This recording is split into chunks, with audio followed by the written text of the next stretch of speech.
les copines et bienvenue pour ce nouvel épisode du C'est lundi que lisez-vous. Donc ça faisait un moment que j'en avais pas fait, depuis le mois d'octobre je crois.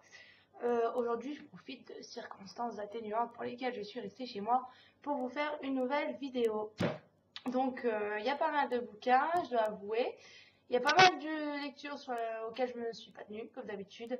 Donc je vais commencer par les lectures passées. Donc la semaine, je sais pas quand, je vais vous laisser en disant que j'avais plusieurs lectures à faire dans lesquelles j'étais et que je devais terminer à tout prix. Dont une était La Duchesse de Langeais de Balzac. Donc comment dire, c'était un classique, c'est toujours compliqué de parler des classiques sans offenser la populace. Balzac c'est un auteur que j'avais connu en première je pense, avec le père Goriot. Toujours pareil avec Balzac, j'avais ce problème de j'adore l'histoire de fond mais je déteste la façon dont c'est raconté, avec des détails qui ne servent à rien. Vous me direz c'est le mouvement littéraire qui veut ça, mais bon, je veux dire, soit on accroche, soit on n'accroche pas. Et pour La Duchesse de Langeais, j'accroche pas du tout. Voilà. Au niveau des dialogues, on voit que c'est un homme, quoi. Il connaît rien à l'amour, ce type. Il dépeint peut-être ce qu'il pense de l'amour, sans vraiment prendre en compte ce qui est réellement l'amour. Pour vous trouver ça va être compliqué, j'aurais peut-être dû faire des... Enfin bref, c'est mon amour. Il s'extasie tout le temps devant cette duchesse de Langeais, qui est impitoyable. Et comment dire, c'est long. Pour vous résumer un peu, il fait à peine 200 pages, parce qu'il y a un autre récit de l'histoire des 13 là-dedans. Il fait à peine 200 pages et je pense que si on enlevait toutes les descriptions, il en resterait 80 pour l'histoire de fond. Donc voilà, c'est un livre assez spécial que je recommande ou recommande pas. En fait, c'est selon les goûts. C'est pas du tout dans les miens et je suis bien contente qu'on ait fini en cours avec ce livre. Voilà. Ensuite, je devais lire. Oui, ce n'est pas écrit, je le sais. En plus, je suis en retard, bibliothèque, je vais me faire tuer, j'ai un blocage de compte, enfin bref. Je devais lire Electre de Jean Giraudoux pour un dossier exposé. Je l'ai fini, j'ai bien rigolé. C'est un livre qui m'a bien plu, hein, je l'avais déjà dit dans la dernière vidéo. Je vais pas vraiment m'étaler.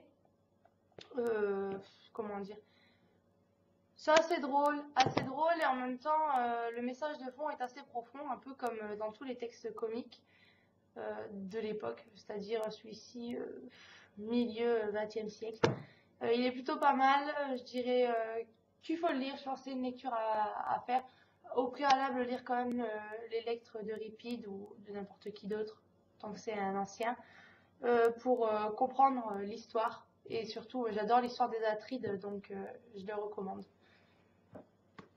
Ensuite, j'ai lu Retour à Salem de Jacques Pointalba. Je sais pas si ça se prononce comme ça, si c'est pas ça, je suis désolée.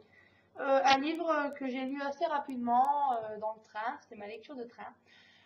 J'ai beaucoup aimé, j'ai beaucoup accroché. Les familles sont vraiment géniales, les différentes familles. J'aime ce combat entre ce qui est bien et ce qui est mal, qui ressort vachement dans le texte. J'ai pas mal accroché, j'en ai fait une chronique coup de cœur d'ailleurs. C'est un livre, c'est pas peut-être un des livres le plus connu des écrivains français, mais il mérite franchement d'être connu parce que c'est bien écrit, c'est simple, c'est une belle plume. On a beaucoup de détails sans pour autant que ce soit barbant ou même redondant. Ça reste bien qu'il fasse à peine 287 pages, l'histoire est assez dense, ça c'est bien expliqué, on a des repères historiques qui sont vraiment bien traités.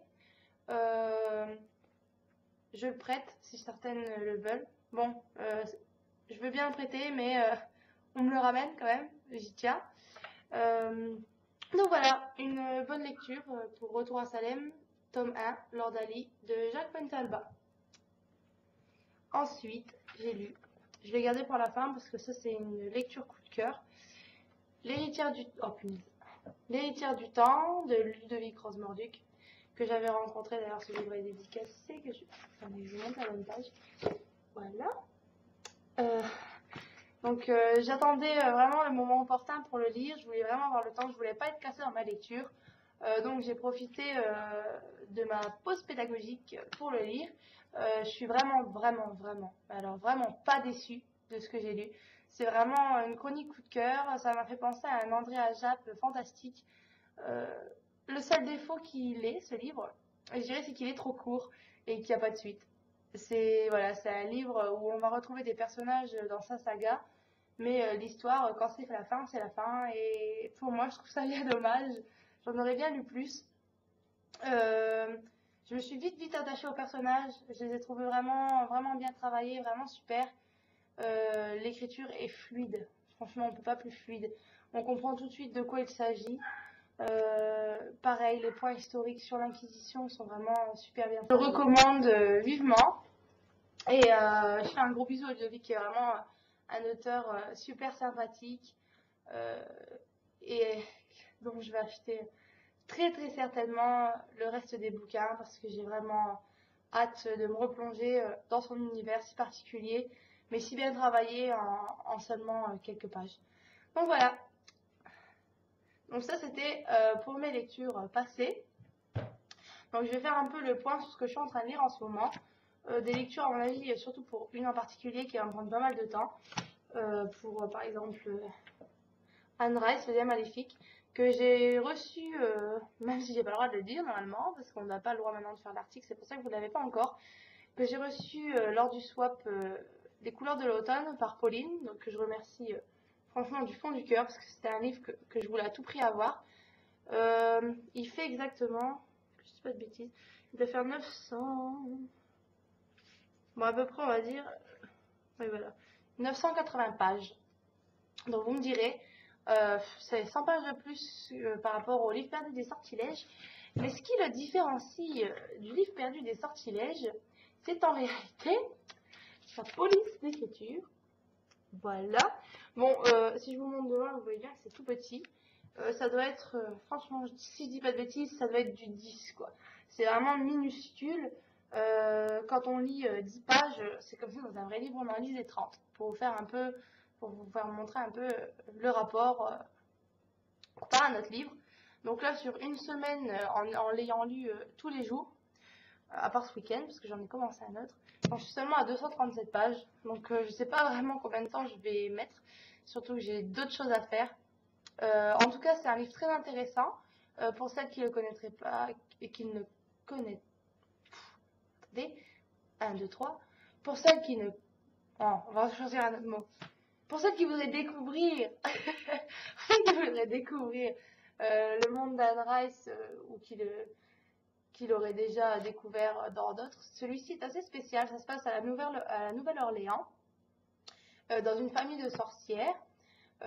Les gens le savent qu'elles le sont, mais n'ont pas réellement de preuves. On sait juste qu'il se passe pas mal de choses bizarres. Donc dedans, c'est centré autour de l'histoire de Deirdre Mayfair et sa fille. Si je dis pas de bêtises, c'est Rowan. En fait, Deirdre a eu pas mal de soucis dans son adolescence, dans son enfance. On fait surtout des flashbacks dans chaque chapitre, c'est surtout des flashbacks avec un panel de personnages vraiment extra large. On en a plusieurs. Ça va d'un père d'une église à une amie de Deirdre, à une tante, à un Irlandais qui vivait pas loin de la maison et qui est maintenant architecte, qui va d'ailleurs rencontrer la fille de Deirdre, qui ne vit pas avec elle parce qu'elle a été adoptée. Enfin bref, je vous en dis pas plus par peur de spoiler. L'ambiance est vraiment assez lugubre dès qu'on arrive dans cette ville. On sent qu'il y a quelque chose de magique, mais autant c'est magique, autant c'est malsain. Personne ne veut s'approcher de cette maison qui est en train de dépérir avec Deirdre, qui aujourd'hui est un légume parce qu'a priori elle a été lobotomisée. On ne sait pas trop en fait ce qui s'est passé. Elle a toujours un pendentif absolument hors de prix, mais absolument horrible, on imagine, la façon qu'il écrit, en tout cas plus vraiment dans le temps où elle est, c'est-à-dire dans les années 1900, je ne dis pas de bêtises, 70-80. Vraiment horrible, pourquoi? Parce qu'elle reste toute la journée en chemise de nuit, son infirmière la laisse tout le temps en chemise de nuit, puisque ça sert à rien de l'habiller parce qu'elle ne s'en rend même pas compte. Mais elle a toujours ce bijou autour de son cou qui a, comment dire, où il y a autour de ce pendentif une légende urbaine, hein, pour prendre les bons mots, et qui dirait que ce collier est toujours lié à la mort d'une des méfères, y compris l'arrière-grand-mère de Déhydre. Donc elle l'a autour du cou et les gens commencent à se demander si ce serait pas ça qui fait qu'elle ne va pas bien. Donc sa fille va arriver à nouveau à la Nouvelle-Orléans. Je vous dis pas dans quel contexte. Mais on se doute bien qu'avec les tantes de Déhydre, quelque chose de pas net va se passer. Et franchement, je redoute déjà ce moment-là. Donc voilà pour une de mes lectures en cours, Le lien maléfique d'Anne Rice, que je recommande pour l'instant. Ensuite, je suis en train de lire en même temps, dans le cadre d'un partenariat sur Livre Addict, 12-21 de Dustin Thomason, qui parle tout simplement, comme vous voyez, c'est à l'américaine, donc il faut imaginer dans l'autre sens, c'est-à-dire le 21 décembre, donc qui traite tout simplement de la fin du monde par rapport au calendrier Maya. Je veux dire, comme vous voyez derrière, un codex vieux de plus de 1000 ans, hein, une épidémie qui tient la planète en éveil, deux mystères à résoudre avant la fin du monde. Je suis vraiment tombée amoureuse, je connaissais pas du tout Dustin Thomason, mais je dois avouer que pour l'instant j'accroche bien. Les personnages en à peine 70 pages prennent beaucoup de place et sont vraiment très bien décrits, ils ont une personnalité assez bien décrite. On comprend vite le rôle de chacun dans l'histoire. Le lien tissé entre eux se fait assez rapidement, même s'il nous paraît assez naturel. Je veux dire, tout découle, il y a un problème et tout découle de ce problème. Et ce qui est bien, parce qu'en fait, du coup, ça fait que l'histoire de fond est vraiment bien tissée.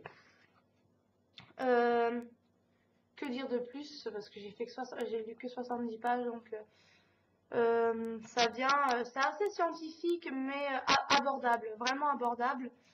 J'ai pas encore eu de problème à me dire oulala, je ne connais pas ce langage.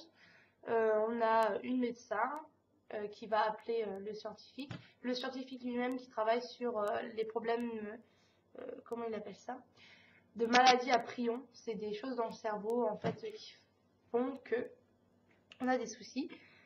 Et on va voir Tchel Manou, qui est une femme qui est de la population guatémaltèque, voilà. J'ai réussi à le dire, qui est de la population guatémaltèque qui vit maintenant dans le nord états-unien, à s'en sortir parce qu'ils se font, si vous préférez, spolier par des organismes d'assurance, de mutuelles. Et elle les aide, et là, elle va être appelée par le médecin, la femme médecin, et le scientifique, parce qu'il y a un homme qui est tombé malade, on pense que c'est une maladie à prions, qui n'arrête pas de répéter un mot en guatémaltèque, en ancien guatémaltèque, et ils vont devoir forcément l'appeler pour essayer de traduire ce qu'il dit. Et quand on lui dit au téléphone ce que répète cet homme, et c'est là où je me suis arrêtée à ce chapitre-là, elle comprend tout de suite que c'est quelque chose de grave.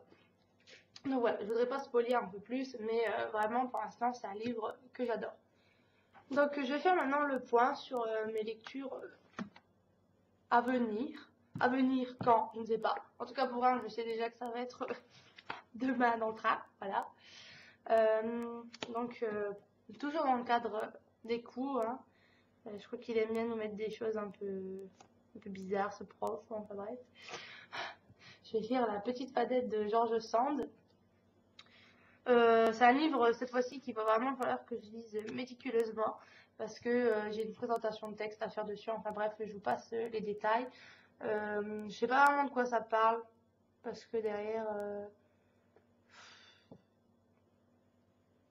je sais pas vraiment en fait.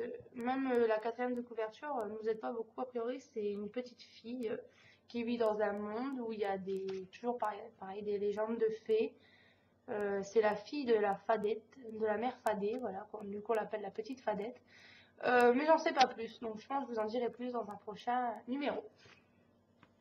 Ensuite, je vais lire mon emprunt bibliothèque pas de bibliothèque normale, pas de bibliothèque d'université. Pour l'instant, je sais pas quand est-ce que je pourrais le remplacer dû à mon retard. C'est aussi le livre pour lequel j'ai eu un coup de cœur et j'ai décidé de faire mon premier rendez-vous rien que pour la couverture.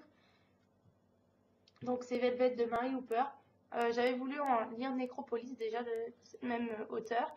Là, j'ai eu l'occasion de l'emprunter, même si je m'étais promis de juste ramener des livres et de ne pas revenir avec un livre. Au final, je suis revenue avec celui-ci. Vous savez que je suis toujours fan de tout ce qui est fantôme, voodoo, spiritisme. Et là, ici, ça parle d'une jeune fille orpheline dans le Londres des années 1880 qui va se retrouver à travailler chez des gens parce qu'elle va être envoyée de là où elle travaille. Si je dis pas de bêtises, elle doit avoir entre 16 et 18 ans. Et elle va se retrouver dans un vieux manoir où elle va être là pour nettoyer le linge, etc. Et elle va se retrouver avec une femme qui fait du spiritisme et elle va être plongée là-dedans, dans cet univers. Et c'est un peu une fresque historique justement de tous ces... comment ils appellent ça? Le cabinet des médiums, voilà, les coulisses des salons des médiums et tout ça de l'époque. Donc c'est vraiment une fresque historique de choses que j'apprécie.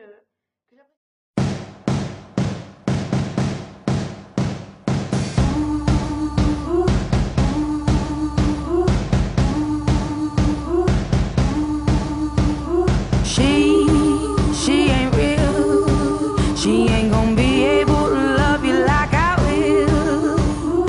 She is a stranger.